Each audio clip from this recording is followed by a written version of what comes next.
जय श्री राम। हे राजकुमारी, अब भगवान के अवतार का वह दूसरा कारण सुनो।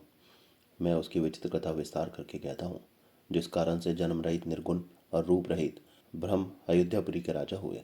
जिन प्रभु श्री रामचंद्र जी को तुमने भाई लक्ष्मण जी के साथ मुनियों का सवेश धारण किए वन में फिरते देखा था, और हे भवानी, जिनके चरित्र देखकर सती के शरीर में तुम ऐसी बावली हो गई थी कि अब भी तुम्हारे उस बावलेपन की छाया नहीं मिटती, उन्हीं के ब्रह्म रूपी रोग हरण करने वाले चरित्र सुनो।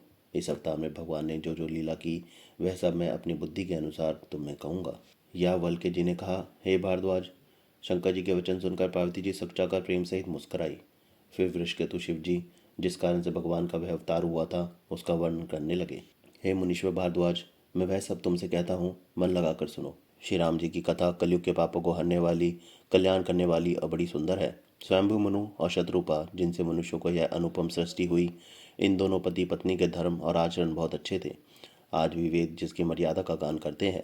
राजा उत्तानपाद उनके पुत्र थे, जिनके पुत्र हरिभक्त ध्रुव जी हुए। उन मनु जी के छोटे लड़के का नाम प्रियव्रत था, जिसकी प्रशंसा वेद और पुराण करते हैं। पुनः देवहूति उनकी कन्या थी, जो कर्दम मुनि की प्यारी पत्नी हुई, और जिन्होंने आदिदेव दीनों पर दया करने वाले समर्थ एवं कृपालु भगवान कपिल को गर्भ में धारण किया। तत्वों का विचार करने में अत्यंत निपुण जिन कपिल भगवान ने सांख्य शास्त्र का प्रकट रूप में वर्णन किया, उन स्वयंभू मनु जी ने बहुत समय तक राज्य किया और सब प्रकार से भगवान की आज्ञा का पालन किया। घर में रहते बुढ़ापा आ गया, परंतु विषयों से वैराग्य नहीं होता। इस बात को सोचकर उनके मन में बड़ा दुख हुआ कि हरि की भक्ति बिना जन्म यूं ही चला गया। तब मनु जी ने अपने पुत्र को जबरदस्ती राज्य देकर स्वयं स्त्री सहित वन को गमन किया। अत्यंत पवित्र और साधकों को सिद्ध देने वाला तीर्थों में श्रेष्ठ निमिषारण्य प्रसिद्ध है।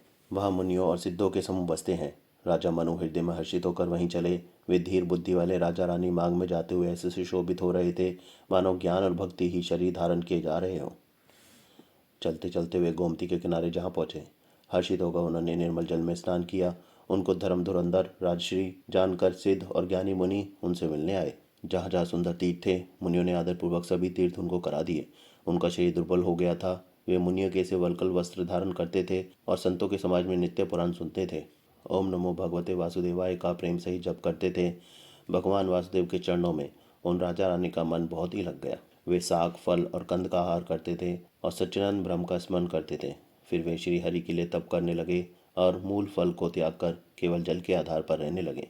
हृदय में निरंतर यही अभिलाषा हुआ करती कि हम कैसे उन परम प्रभु को आंखों से देखें, जो निर्गुण, अखंड, अनंत और अनादि हैं, और परमार्थवादी लोग जिनका चिंतन किया करते हैं, जिन्हें वेद नेति नेति कहकर निरूपण करते हैं, जो आनंद स्वरूप, उपाधि रहित और अनुपम है, एवं जिनके अंश से अनेकों शिव, ब्रह्मा और विष्णु भगवान प्रकट होते हैं। ऐसे महान प्रभु भी सेवक के वश में हैं और भक्तों के लिए दिव्य लीला विग्रह धारण करते हैं। यदि वेदों में यह वचन सत्य कहा है, तो हमारी अभिलाषा भी अवश्य पूरी होगी।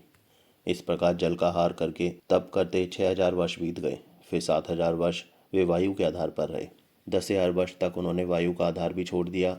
दोनों एक पैर से खड़े रहे। उनका अपार तप देखकर ब्रह्मा, विष्णु और शिव जी कई बार मनु जी के पास आए। उन्होंने इन्हें अनेक प्रकार से ललचाया कि कहा कि कुछ वर मांगो, पर ये परम धैर्यवान डिगाए नहीं डिगे। यद्यपि उनका शरीर हड्डियों का ढांचा मात्र रह गया था, फिर भी उनके मन में जरा भी पीड़ा नहीं थी। सर्वज्ञ प्रभु ने अनन्य गति वाले तपस्वी राजा रानी को निजदास जाना। तब परम गंभीर और कृपा रूपी अमृत से सनी हुई यह आकाशवाणी हुई कि वर मांगो। मुर्दे को भी जला देने वाली यह सुंदर वाणी कानों के छेदों से होकर जब हृदय में आई, तब राजा रानी के शरीर ऐसे सुंदर और हष्टपुष्ट हो गए, मानो अभी घर से आए हों।